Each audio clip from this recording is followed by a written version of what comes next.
ছোট্ট বন্ধুরা, rainbow kids education চ্যানেলে সবাইকে স্বাগতম। অনেকেই ভাবো ব্যঞ্জনবর্ণ লেখা অনেক কঠিন, কিন্তু না, মোটেও না। আজকে আমি শেখাবো একদম সহজ করে এবং ধীরে ধীরে, যেন একবার দেখেই তুমি পারো। তো চলো শুরু করি। প্রথমে আমি মাত্রা দিলাম, এরপর ক বর্ণ লিখলাম। ক। প্রতিটি বর্ণ লেখার সময় খেয়াল রাখতে হবে মাত্রার উপর, কেননা প্রতিটা বর্ণে একরকম মাত্রা হবে না। যেমন খ বর্ণতে হবে অর্ধমাত্রা। এই তো লিখলাম খ। এবং গ বর্ণতেও অর্ধমাত্রা হবে। এই তো লিখে ফেললাম গ। ঘ বর্ণতে হবে পুরো মাত্রা, মানে পূর্ণমাত্রা।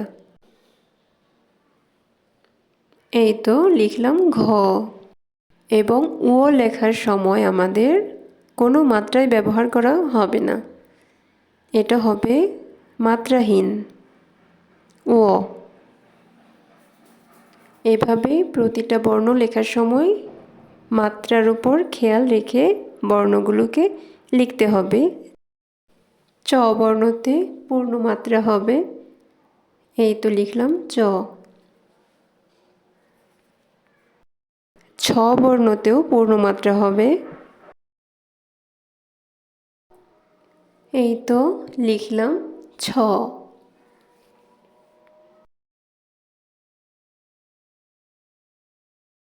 বর্গীয় জ এই বর্ণতেও আমরা পূর্ণমাত্রায় ব্যবহার করব।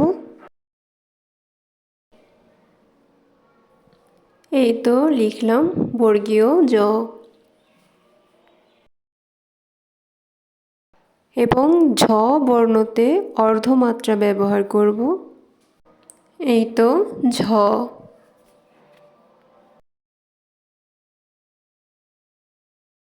তারপর ইয় বর্ণতে কোনো মাত্রায় হবে না, এটা হবে মাত্রাহীন।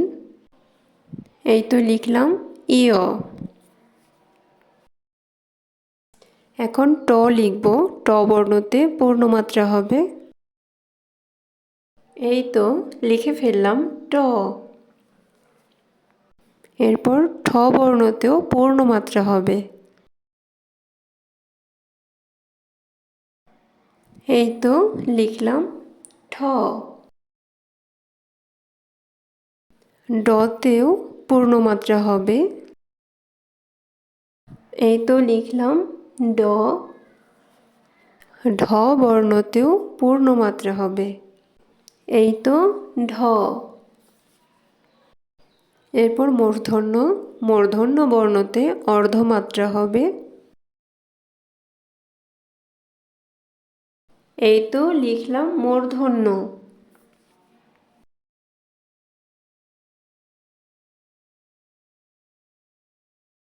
এরপর লিখব ত। ত বর্ণতেও পূর্ণমাত্রা হবে। এই তো লিখলাম ত।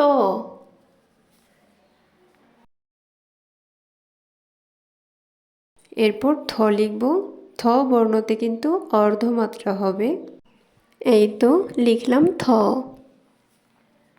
দ বর্ণতে হবে পূর্ণমাত্রা। এই তো লিখে ফেললাম দ। তারপর ধ লিখব। এখানে আমরা অর্ধমাত্রা ব্যবহার করব। এই তো সহজ করে লিখে ফেললাম আমরা ধ। দন্তন্য। এখানে আমরা পূর্ণমাত্রা ব্যবহার করব। এই যে লিখে ফেললাম দন্তন্য। প লেখার সময় প্রথমে আমরা দুইয়ের মতো করে লিখব একটু উপর দিকে।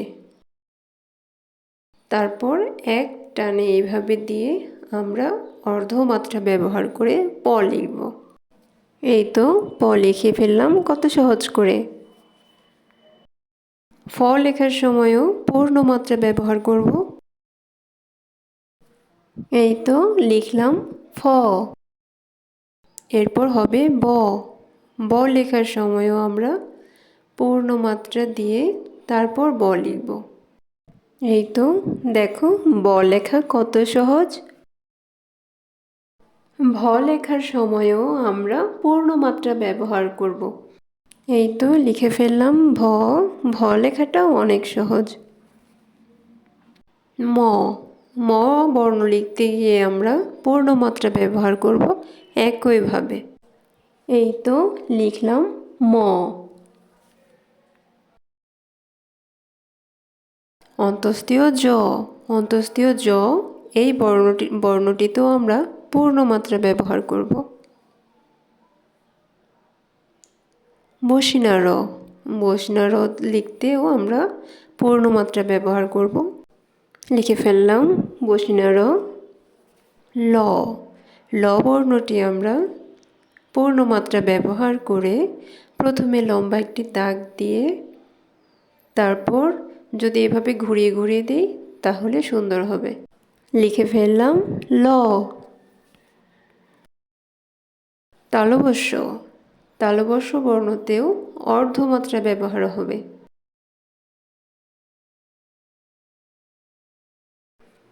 এই তো লিখলাম তালবস্য। মূর্ধন্য ষ। এই বর্ণটি তো আমরা পূর্ণমাত্রা ব্যবহার করব।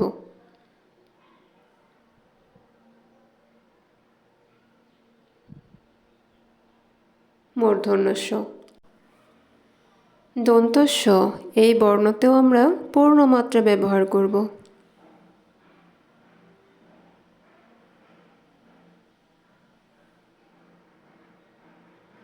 এই তো লিখলাম দন্তস্ব। এরপর হ লিখব। হ লেখার সময়ও আমাদের পূর্ণমাত্রা ব্যবহার করতে হবে। লিখে ফেললাম হ। দশিনা র। এই বর্ণতে আমরা পূর্ণমাত্রা ব্যবহার করব। ডাই বিন্দু র। দশিনা র। এই বর্ণতেও আমরা পূর্ণমাত্রা একইভাবে ব্যবহার করব। ডয় বিন্দু র। অন্তস্তীয় অ। এই বর্ণতেও আমরা পূর্ণমাত্রা ব্যবহার করেই লিখব। অন্তস্থ অ। প্রতিটি বর্ণ লেখার সময় যদি ভালো করে খেয়াল করো তাহলে খুব সহজেই তুমি শিখতে পারবে। এরপর হবে খণ্ডোত্তর।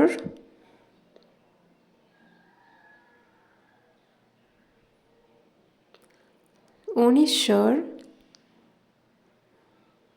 বিসর্গ এবং সবশেষে চন্দ্রবিন্দু। তাহলে দেখলে তো বন্ধুরা কিভাবে সহজে মাত্রা ব্যবহার করে ব্যঞ্জন বর্ণগুলো লিখলাম। আশা করছি ভিডিওটি তোমাদের কাজে লেগেছে। ধন্যবাদ সবাইকে। আল্লাহ হাফেজ। ভিডিওটি যদি ভালো লাগে লাইক, সাবস্ক্রাইব এবং অল নোটিফিকেশন অন করতে একদম ভুলো না। তাহলে পরের ভিডিওটি তুমি পেয়ে যাবে সবার আগে।